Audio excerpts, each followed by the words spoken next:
segue o sol.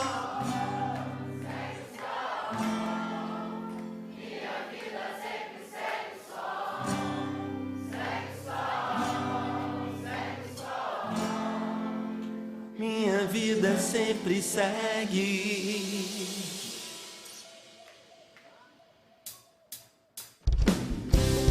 Segue o sol.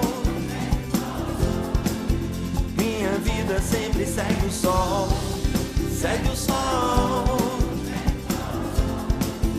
Minha vida sempre segue. Desperto com sorriso em cada amanhecer de um novo dia. Faço o que preciso para sempre estar em pura sintonia.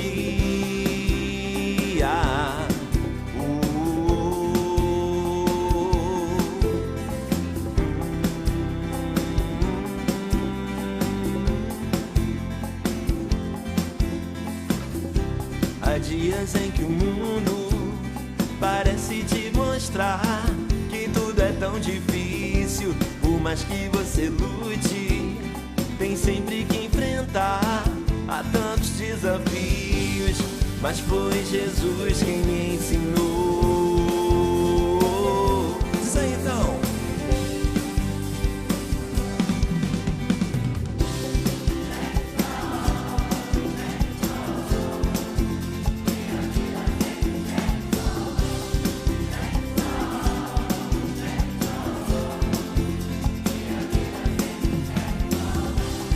Segue o sol. Minha vida sempre segue o sol. Segue o sol. Minha vida sempre segue.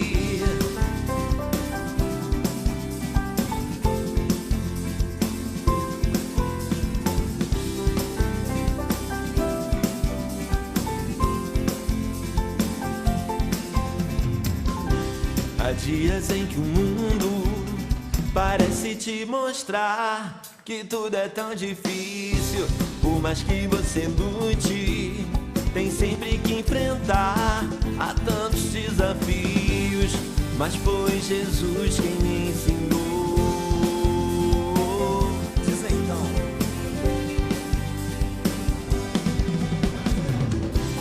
Segue o sol.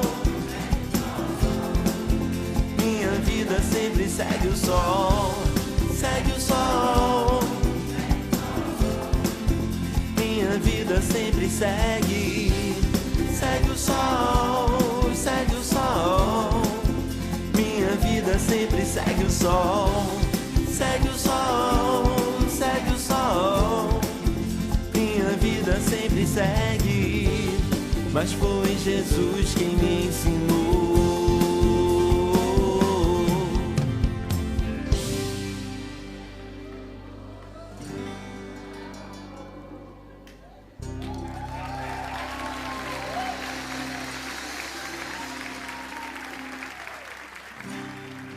Viva Jesus, né?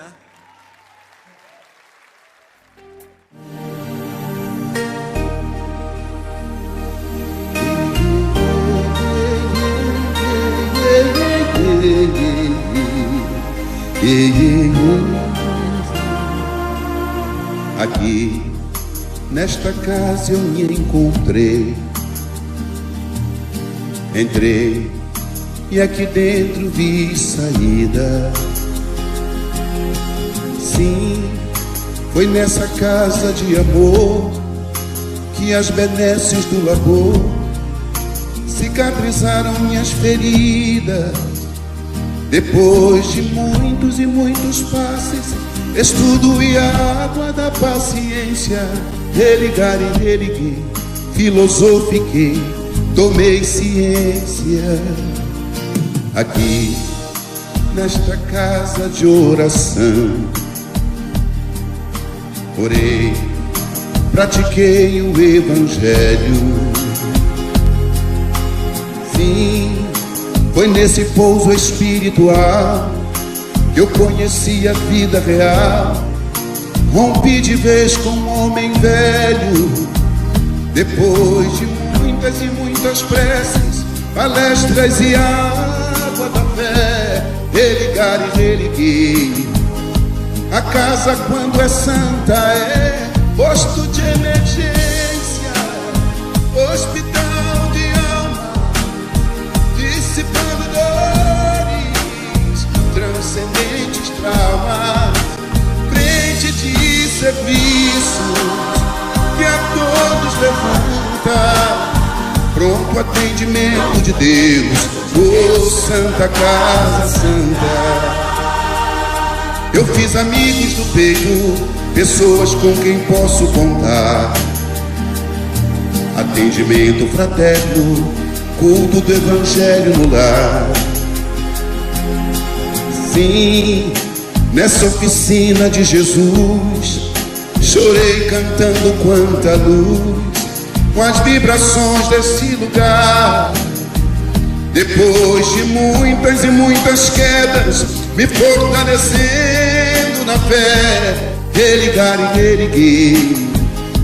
A casa quando é santa é posto de emergência, hospital de alma, dissipando dores, transcendentes traumas, frente de serviços que a todos levanta, pronto atendimento de Deus, oh Santa Casa Santa. Por isso canto e dou graças a Deus, secando lágrimas nos olhos meus, depois de muitas e muitas preces, palestras e água da fé, religar e reerguer. Toda casa quando é santa é posto de emergência, hospital de alma, dissipando dores, transcendentes traumas, frente de serviços que a todos levanta, pronto atendimento de Deus, oh Santa Casa Santa. Posto de emergência, hospital de almas, dissipando dores, transcendentes traumas, frente de serviço que a todos levanta, pronto atendimento de Deus, Santa Casa Santa. Frente de serviços que a todos levanta, pronto atendimento de Deus, Santa Casa Santa.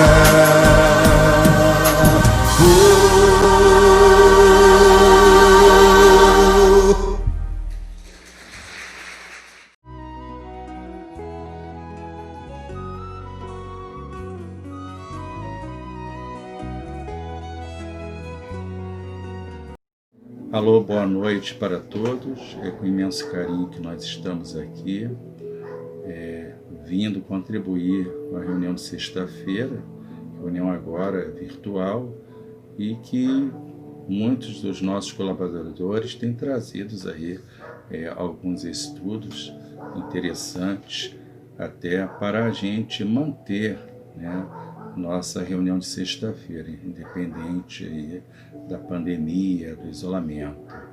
E queria agradecer o carinho de vocês, né, pela oportunidade dada para realizar o estudo de hoje. E também queria agradecer a direção espiritual desta casa pelo momento que está nos dando para essas reflexões. Queria mandar um abraço muito grande para a direção do Instituto Espírita Caminho de Jesus, que vem se esforçando para manter aí essas reuniões públicas de sexta-feira, manter também o estudo mediúnico da terça-feira, manter o ESD de sábado, e nós estamos dando aí sequência toda essa consciência da doutrina espírita, mesmo que virtualmente. Mandar um abraço forte também para a galera aí da mocidade, né, a Manuela, a galera da evangelização, o pessoal do DAPS, que com muito carinho, com muito amor, vem mantendo o processo das cestas básicas, né, por causa da pandemia, articulando a montagem das cestas, a entrega. Ó, gente, muita paz para vocês, muita luz. Antes de tudo, eu gostaria de fazer uma leitura da página, e nós vamos ler a página do livro Opinião Espírita, que é uma coletânea de mensagens de Emmanuel e André Luiz, e que é psicografado por Chico Xavier e Valdo Vieira. Nós vamos pegar aqui a mensagem 60, que é o Evangelho e o Espiritismo, que é uma mensagem de Emmanuel. Então a gente vai ler essa página para dar início ao estudo. Todos aqueles que negam a feição religiosa do Espiritismo, recusando-lhe a posição de cristianismo restaurado, de certo ainda não abarcaram em considerações mais amplas a essência evangélica em que se lhe estruturam os princípios nos mais íntimos fundamentos. Examinemos pela rama alguns dos pontos mais importantes de formação do testamento kardeciano.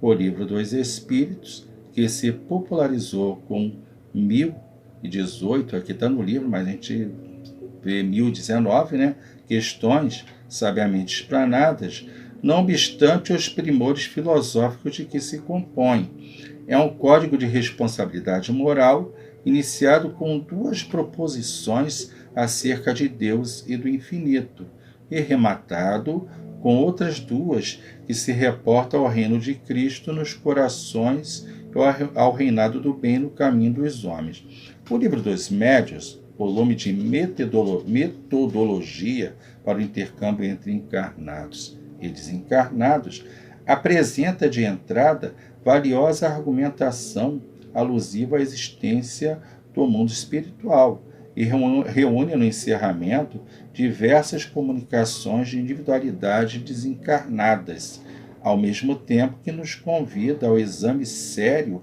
e imparcial de todas as mensagens recolhidas do além, por via mediúnica, salientando-se que a primeira página da seleção exposta começa com significativa advertência de Agostinho. Confiai na bondade de Deus e sede bastante clarividentes para perceber os preparativos da vida nova que ele vos destina.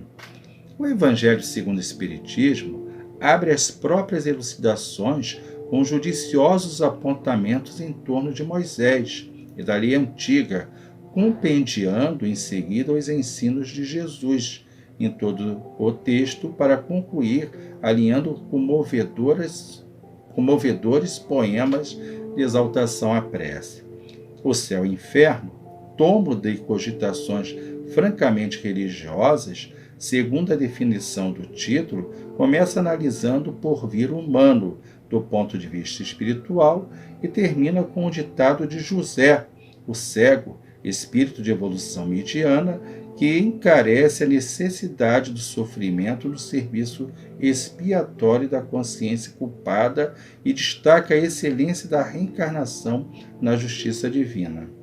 A Gênese, o livro final da codificação, que enfeixa arrojadas teses de ciência e filosofia, enfileira 18 capítulos com mais de 100 artigos, dos quais mais da terça parte se referem exclusivamente à passagem e lições do Divino Mestre, acrescendo notar que a obra principia aceitando o Espiritismo em sua missão de Consolador prometido, com a função de explicar e desenvolver as instruções do Cristo, e despede-se com admiráveis reflexões sobre a geração nova e a regeneração da humanidade. Cremos de boa fé que todos os companheiros, propositadamente distanciados da tarefa religiosa do Espiritismo, assim procedem diligenciando imunizar-nos contra a superstição e o fanatismo, que a plataforma libertadora da própria doutrina espírita nos obriga a remover. Mas, sinceramente, não entendemos a nova revelação sem cristianismo, a espinha dorsal em que se apoia. Isso acontece porque, se após 19 séculos de teologia arbitrária, não chegaríamos a compreender agora, no mundo, o Evangelho e Jesus Cristo sem Allan Kardec, manda a lógica se proclame que o Espiritismo e Allan Kardec se baseiam em Jesus Cristo de ponta a ponta. Aí está a mensagem de Emmanuel, né, falando sobre o papel da codificação e a sua ligação aí com o cristianismo. Eu gostaria que nós elevássemos o pensamento agora para entrarmos em prece, pedindo por esse momento que estamos passando, esse momento complexo em que a enfermidade toma conta de todos os companheiros, de toda a humanidade, e pedimos a Jesus, querido Jesus, que envolva esses companheiros enfermos na tua paz, na tua luz, no teu amor, dando a eles o significativo da cura em relação à fé que eles tenham e às oportunidades de merecimento. Faça com que a medicina ela traga, assim, toda uma consciência de cura para esse problema da Covid-19. Ajude os companheiros desencarnados que estão em coletividade, deixando o corpo físico e voltando ao mundo espiritual, que eles sejam recebidos com muito carinho, com muita paz, com muito amor, para serem esclarecidos nesse momento da realidade que se encontra. Peço a Ti que proteja a humanidade, proteja nossas casas, nossas famílias, nossos amigos, e que fique conosco neste momento, agora e sempre. Obrigado, Jesus, que Deus esteja com todos nós, e assim seja. Graças a Deus. Bem, hoje nós vamos falar do Evangelho segundo o Espiritismo. Vamos falar do capítulo 1. E o capítulo 1, ele fala das 3 revelações, né? Não vim destruir a lei. E nós vamos nos basear aqui no item 9, né? A nova era, ou seja, instruções dos Espíritos, que é uma mensagem do Espírito Israelita, em 1861, o capítulo 10, que é uma mensagem de Fenelon, e o capítulo 11, que é uma mensagem de Erasto, que foi discípulo de Paulo, e fala muito de Santo Agostinho. Bem, para iniciarmos, a gente temos que falar sobre a questão de Moisés, né? Vamos lembrar que Moisés foi quem liderou a saída do povo hebreu do Egito. Moisés, que recebe essa incumbência através da sua mediunidade, faz com que o povo hebreu saia do Egito e parta para a chamada Terra Prometida. Nós vamos ver que Moisés teve muitos problemas com essa coletividade que saiu do Egito. Essas pessoas que viveram escravizados no Egito aderiram muito aos reflexos da cultura egípcia, né? Os cultos exteriores, a visão politeísta, né? A luxúria, aquele desequilíbrio. E como Moisés iria conciliar agora essa revelação de um Deus único, um Deus que não tem características exteriores, como ele iria passar isso para essas coletividades? Aí vem a questão do Decálogo, os 10 mandamentos, né? Que é um misto de uma lei divina, que Moisés recebe, e que também vai ser de uma lei civil. Então, os 10 mandamentos, ele vai iniciar, aqui no primeiro mandamento, né? Com a questão de Deus, né? Eu sou o Senhor vosso Deus, que vos tirei do Egito, da casa da servidão. Não tereis diante de mim outros deuses estrangeiros. Não fareis imagem esculpida, nem figura alguma do que está em cima do céu, nem embaixo da terra, nem do que quer que esteja nas águas sob a terra. Não os adorareis, e não lhes prestareis cultos soberanos. Esse é o primeiro mandamento, falando de um Deus que tem que ser amado sem que ser adorado por cultos exteriores, né? O segundo mandamento: não pronunciareis em vão o nome do Senhor, vosso Deus.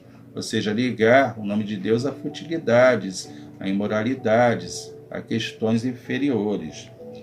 O terceiro mandamento seria: lembrai-vos de santificar o dia de sábado, que era uma questão que vai criar uma polêmica com Jesus, os judeus, quando Jesus, em sua missão, né, pela região da Galileia, começa a reunir ali as pessoas e também fazer as curas, né, dos enfermos no dia de sábado, e isso cria assim um escândalo entre os judeus. Mas Jesus deixa bem claro que o sábado ele era normal para essas coisas, né?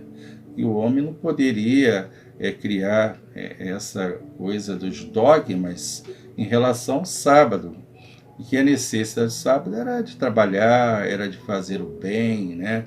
De se educar. Então, os judeus viam uma barreira nisso. Mas Jesus deixou bem claro, sabiamente, ali a função do sábado. O quarto mandamento é: honrai vosso pai e vossa mãe, a fim de viver de longo tempo na terra que o Senhor vosso Deus vos dará. O 5, não mateis. O 6, não cometais adultério. O 7, não roubeis. O 8, não presteis testemunho falso contra o vosso próximo. O 9, não desejeis a mulher do vosso próximo. O 10, não cobiceis a casa do vosso próximo, nem seu servo, nem a sua serva, nem seu boi, nem seu asno, nem qualquer das coisas que lhe pertençam, né? Então, esse código de leis divinas vai ser associado a um código de leis civis, como Moisés iria controlar os impulsos desse povo sair do Egito para a terra prometida, né? Como criar um equilíbrio entre essas pessoas. Tanto que tem aqui o texto, logo após, ele fala disso, né? É de todos os tempos e de todos os países que essa lei, e tem por isso mesmo caráter divino. Todas as outras são leis de Moisés, que Moisés decretou, obrigado que se via a conter pelo temor um povo de seu natural turbulento e indisciplinado, o qual tinha ele de combater arraigados abusos e preconceitos adquiridos durante a escravidão do Egito. Para imprimir autoridade às suas leis, houve de lhes atribuir origem divina, conforme o fizeram todos os legisladores dos povos primitivos, né? A autoridade do homem precisava apoiar-se na autoridade de Deus. Só a ideia de um Deus terrível poderia impressionar as criaturas ignorantes, em quais ainda pouco desenvolvidas se encontrava o senso moral e o sentimento de uma justiça reta. Ou seja, Moisés teve que criar uma imagem de um Deus severo, rígido, né? Um Deus que julgava e condenava por aqueles que burlavam a lei, que saíam da esfera da lei. Só que isso mais tarde vai criando uma consciência muito rígida. Ademais, a sequência do povo judaico, do povo judeu, cria divisões, né? Cria ali problemas de divisões sociais, de sectarismo, ao ponto de a gente ter, até no próprio Evangelho, gente, uma página que comenta isso. Essa página está lá, muitos são chamados e os poucos escolhidos, onde há um comentário. Eu só vou buscar aqui o capítulo, né, gente, que comenta sobre isso, e dá essa consciência de como o povo hebreu, né, ele fugiu um pouquinho aí daquela trajetória que foi passada por Jesus na figura de Moisés, mas isso criou o problema de cultos exteriores, né? Então, a gente vai pegar aqui na 289, daqui a página, né, do Evangelho. Esse capítulo é o capítulo 18, muitos são chamados e poucos escolhidos, tem uma referência ao povo hebreu, né, daqueles que foram chamados, mas infelizmente falharam um pouco nessa missão, né? Antes da vinda do Cristo, com exceção dos hebreus, todos os povos eram idólatras e politeístas. Se alguns homens superiores ao vulgo conceberam a ideia da unidade de Deus, essa ideia permaneceu no estado de sistema pessoal. Em parte nenhuma foi aceita como verdade fundamental, a não ser por alguns iniciados que ocultavam seus conhecimentos sob um véu de mistério impenetrável para as massas populares, né? Infelizmente criou uma consciência burocrática, né? Os hebreus foram os primeiros a praticar publicamente o monoteísmo. É a ele que Deus transmite a sua lei, primeiramente por via de Moisés, depois por intermédio de Jesus.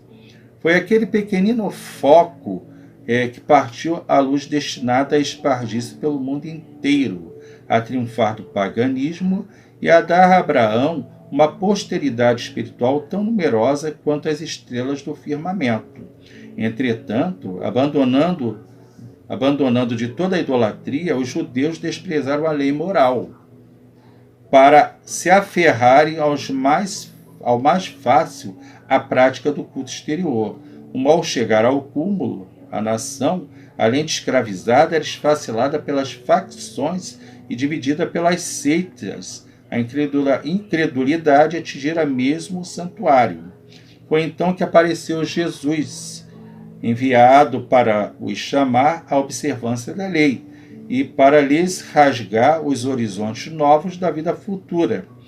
Dos primeiros a ser convidados para o grande banquete da fé universal, eles repeliram a palavra do Messias celeste e o imolaram. Perderam assim o fruto que teriam colhido, né, e da iniciativa que lhes coubera, né? Então, aqui mostra um pouco daí da falha do povo judeu. Vamos lembrar que o Moisés, aí, estimulado por Jesus, foi um emissário de Jesus, trouxe a incumbência do monoteísmo ético, né? A crença no Deus único. Isso criou um germe naquela região. Vamos imaginar que Jesus, mais tarde, encarnando na Terra, Jesus, ele nascesse em uma região onde não havia esse germe, ali, o monoteísmo, porque seria muito difícil. Então Jesus, né, veio dar continuidade a essa consciência já ali iniciada com Moisés. Ele veio trazer o quê? Veio trazer a questão interior. Jesus veio trazer para os homens um sentimento chamado amor. Veio trazer também para os homens uma questão da caridade. Veio trazer até por parábolas, que era muito difícil Jesus explicar todos os ensinamentos de forma direta. Então vai utilizar muito das parábolas que tinham assim uma linguagem ligada à cultura daquele povo. Então eu uso da cultura deles, eu uso da vivência deles para poder explicar a moral, tirar a moral do aprendizado. Tanto que o festim de bodas, né, que está aqui, e fala de muitos são chamados poucos escolhidos, é uma parábola que vai dar ênfase àqueles que realmente vão merecer aí o chamado reino dos céus. É uma outra coisa também que Jesus traz. Jesus vem trazer ali a consciência de que o reino não é esse. O reino é um reino, né, além desse. É um mundo espiritual. E que estamos aqui de passagem. Que não levaríamos nada daqui ligado ao cultos exteriores, o apego à materialidade, né? E lembrando que Moisés, ele vem trazer as leis, o decálogo, né? Vem trazer toda essa consciência do aprimoramento da lei divina, e com as leis judiciais, as leis que ele vai imprimir naquela sociedade, é para o povo hebreu. Jesus não. Jesus veio trazer essa mensagem para a humanidade, né? Por isso que é a nova era, essa identidade que Jesus traz. Tanto que aqui mesmo no capítulo 1, a gente lê aqui essa autoridade que Jesus traz, né? Jesus não veio destruir a lei, está aqui, é o Cristo, né? Isto é, a lei de Deus. Veio cumpri-la, isto é, desenvolvê-la, dar-lhe o verdadeiro sentido e adaptá-la ao grau de adiantamento dos homens. Por isso é que nos depara nessa lei o princípio dos deveres para com Deus e para com o próximo, base da sua doutrina. Quanto às leis de Moisés, propriamente ditas, ele, ao contrário, as modificou profundamente, quer na substância, quer na forma, combatendo constantemente o abuso das práticas exteriores e as falsas interpretações. Por mais radical reforma, não podia fazê-las passar do que as reduzindo a esta única prescrição: amar a Deus acima de todas as coisas e o próximo como a si mesmo. E acrescentando: aí estão a lei e todos os profetas, né? Então Jesus veio dar sequência. Até tem aqui o livro Consolador, que é um livro de perguntas e respostas de Emmanuel, né? É um livro que vem dar um suporte mais tarde a explicações de assuntos, como se fosse continuidade ali daquilo que o Livro dos Espíritos vinha trazer. Emmanuel ele vai explicar tanto a questão da lei mosaica, né, como também da questão de Jesus, né? Está aqui. Então tem duas questões no Consolador que fala da questão de Moisés e dos 10 mandamentos. A pergunta 268 do livro Consolador é a seguinte: os 10 mandamentos recebidos por Moisés no Sinai, base de toda a justiça até hoje no mundo, foram alteradas pelas seitas religiosas? Né? Pergunta. E Emmanuel vai responder: as seitas religiosas de todos os tempos, pela influenciação dos seus sacerdotes, né? Aí vem a figura dos sacerdotes que vão modificar um pouco essas leis, procuram modificar os textos sagrados. Todavia, apesar das alterações transitórias, os 10 mandamentos, transmitidos à terra por intermédio de Moisés, voltam sempre a ressurgir na sua pureza primitiva, com base de todo o direito do mundo, sustentáculo de todos os códigos da justiça terrestre. Então, daí, apesar de tudo, apesar de Moisés ter criado leis, né, junto com o decálogo, né, essas leis ainda continuaram. As leis que Moisés cria, as leis civis que vão assegurar o respeito a esse Deus punitivo, esse Deus severo, elas vão ser, de alguma forma, absorvidas pelas autoridades judaicas, principalmente os fariseus, né, os escribas. E a 269 ela vai comentar também sobre a questão do Velho Testamento. Como entender as palavras do Velho Testamento quando nos diz que Deus falou a Moisés no Sinai? Aí ele responde: Emmanuel, estás atualmente em condições de compreender que Moisés trazia consigo as mais elevadas faculdades mediúnicas, apesar de suas características de legislador humano. É inconcebível de que o grande missionário dos judeus e da humanidade pudesse ouvir o Espírito de Deus, como está na Bíblia, né? A Bíblia diz que Moisés recebeu o decálogo, os 10 mandamentos do próprio Deus, através lá da criptografia, que é um fenômeno mediúnico. Escreveu direto, né? Estás, porém, habilitados a compreender que agora que a lei, ou a base da lei, dos 10 mandamentos, foi-lhe ditada pelos emissários de Jesus, porquanto todos os movimentos da evolução material e espiritual do orbe se processaram, como até hoje se processam, sob seu augusto e misericordioso patrocínio, né? Daí Jesus, que incumbiu Moisés, seria toda uma forma processual, preparar aquele povo para receber primeiro a noção de uma divindade única, uma divindade que não necessitava de cultos exteriores, né? De nenhuma prática de idolatria, assim,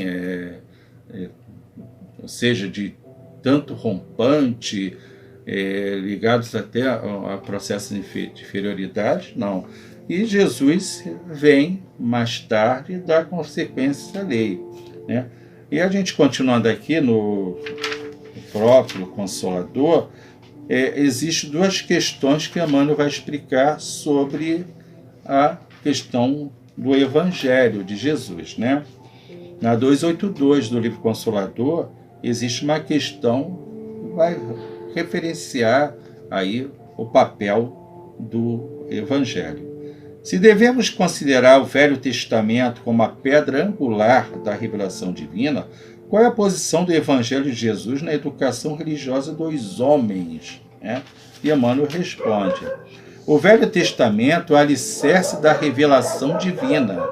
O Evangelho é o edifício da redenção das almas. Como tal, devia ser procurada a lição de Jesus não mais para qualquer exposição teórica, mas visando cada discípulo o aperfeiçoamento de si mesmo, desdobrando as edificações do Espírito, do Divino Mestre, no terreno definitivo do Espírito, né? Então, o Velho Testamento teve o seu momento na história do povo hebreu, né, que é um alicerce, mas a continuidade que Jesus dá com o Evangelho é a que vai ficar, né? O Evangelho traz todas as noções de interioridade, de sentimento, de amor, de abnegação, né? A desconstrução dessa questão que aflige a humanidade, que ainda traz consequências para a humanidade, que é o egoísmo, a vaidade, o orgulho, né? E a outra aqui é a do 283. Com referência a Jesus, como interpretar o sentido das palavras de João: e o Verbo se fez carne e habitou entre nós, cheio de graça e verdade?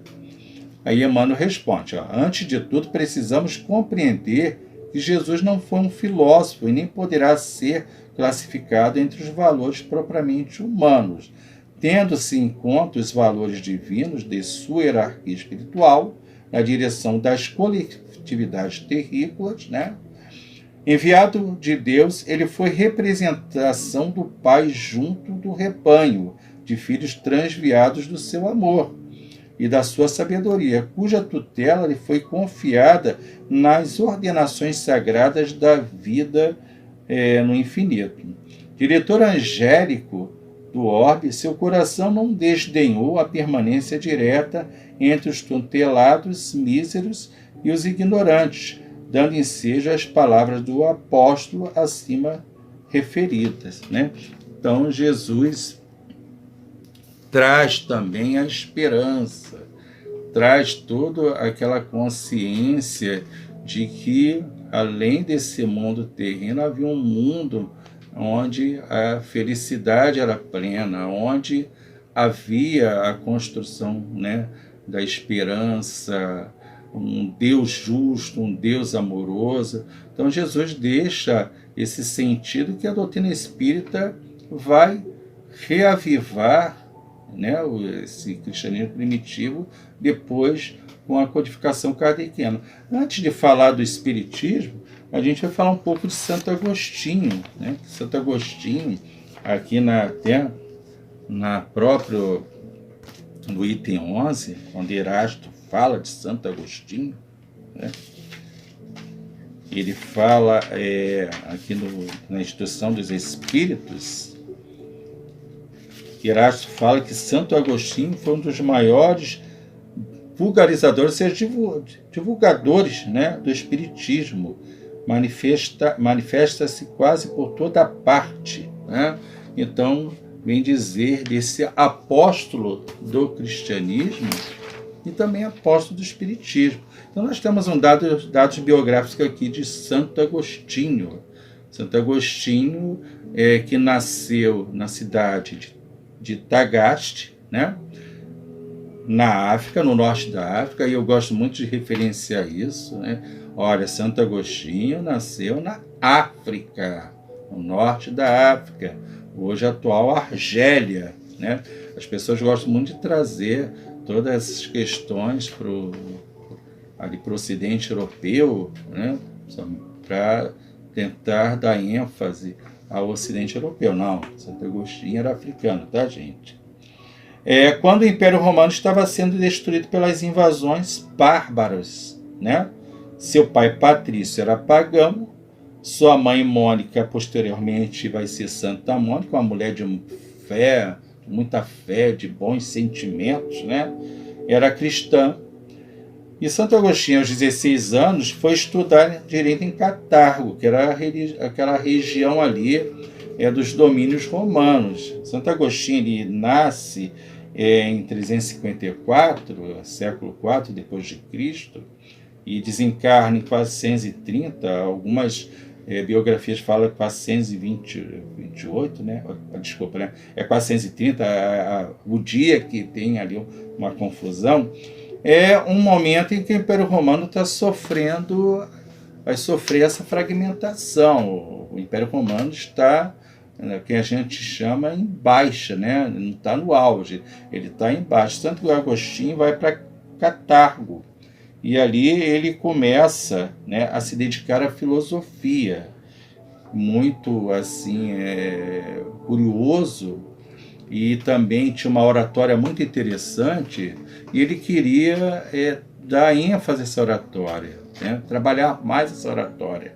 Lembrando que Santo Agostinho, na idade jovem, de criança para jovem, até nas falas que eu vi do Divaldo, e também de um grande estudioso de Santo Agostinho, tá, gente, que é o Fábio Dionísio, né, que é um dos maiores pesquisadores de Santo Agostinho dentro da doutrina espírita.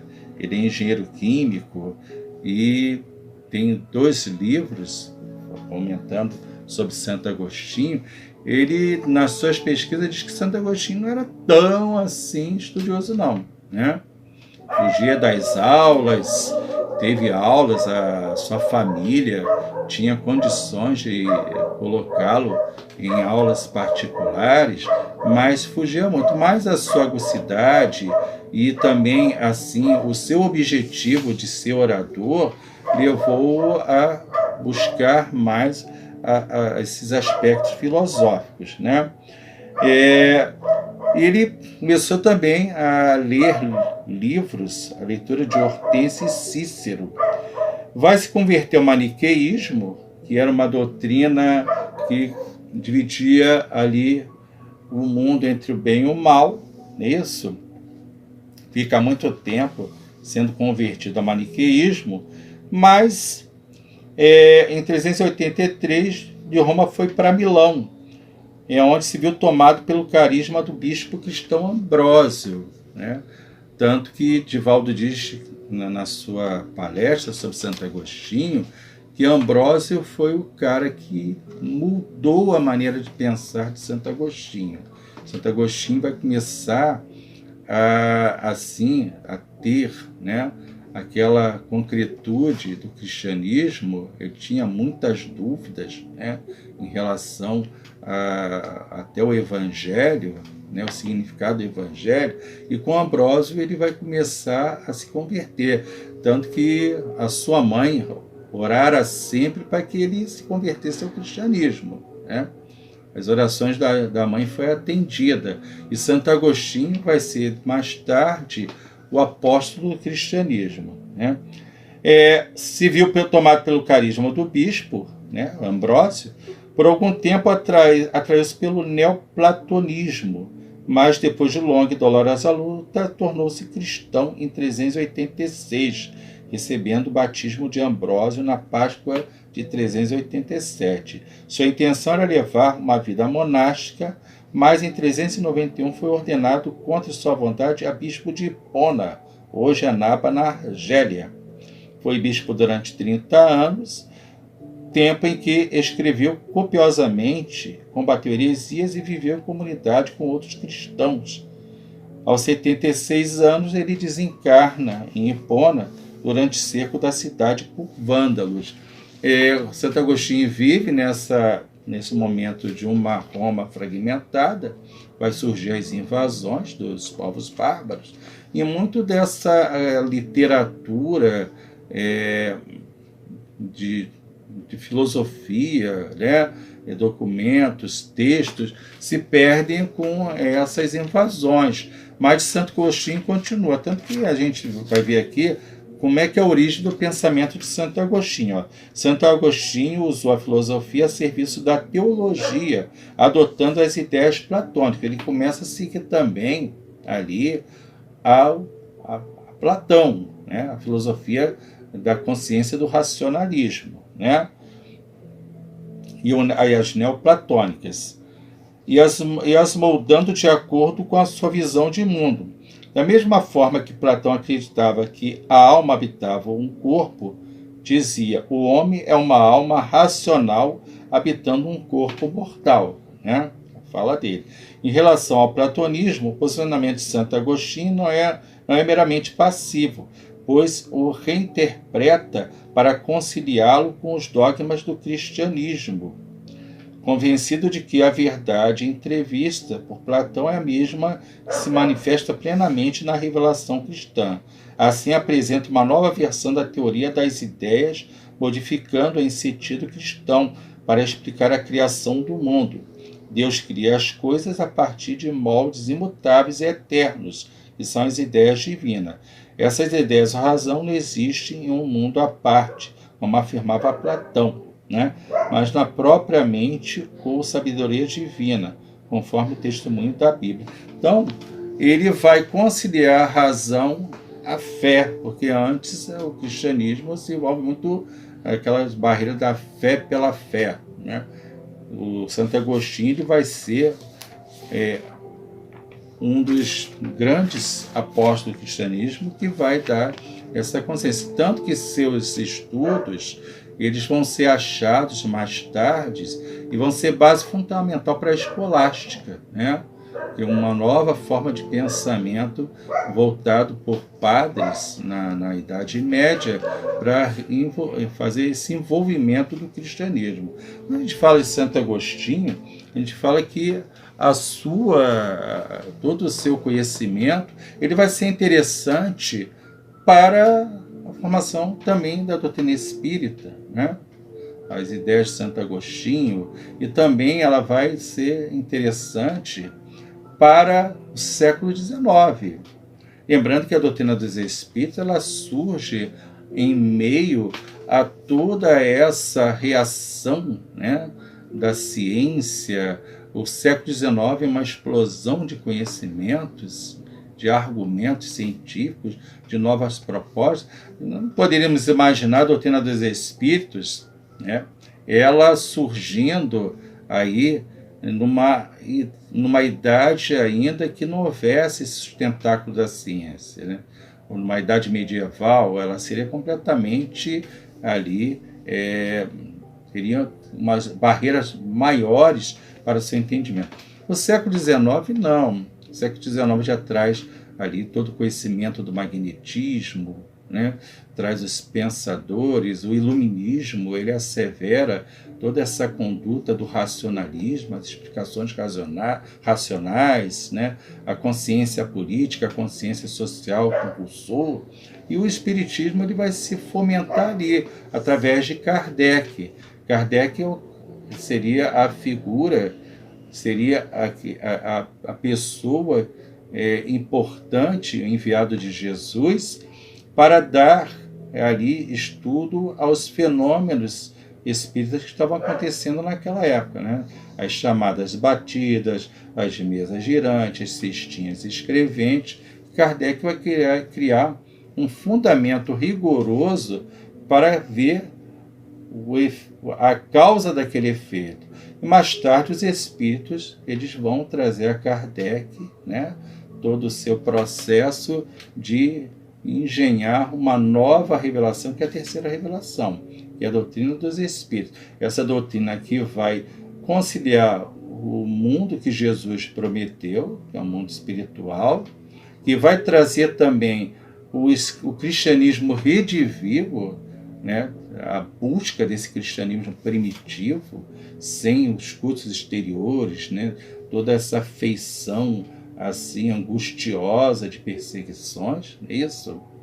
E vai trazer também o caráter da justiça das reencarnações. Então, o Espiritismo, por terceira revelação, vai nos dar consciência, e não é uma doutrina nossa, é a doutrina dos Espíritos, que vai nos incumbir aí de ter essa, né, toda essa esperança, toda essa continuidade, todo esse grau de que o homem ele tem o arbítrio e ele vai ser, através do arbítrio, ele vai evoluir. Então os espíritos trazem essas instruções, Kardec codifica essas 5 obras que vão dar todo o cabedal de conhecimento da nova revelação. Então, todo esse processo das revelações tem sentido, né? A lei mosaica do Deus único, germinando ali naquela região o intuito, né, de um povo escolhido, um povo já preparado para receber a lei de amor. Jesus que traz a lei de amor e traz toda essa consciência do desapego, e traz a fraternidade, a esperança, a caridade, né? O mundo que não é esse, mas um mundo onde as pessoas serão felizes de acordo com o merecimento, de acordo com o seu processo evolutivo. E o Espiritismo que vai trazer esse mundo, que vai trazer a comunicação dos espíritos.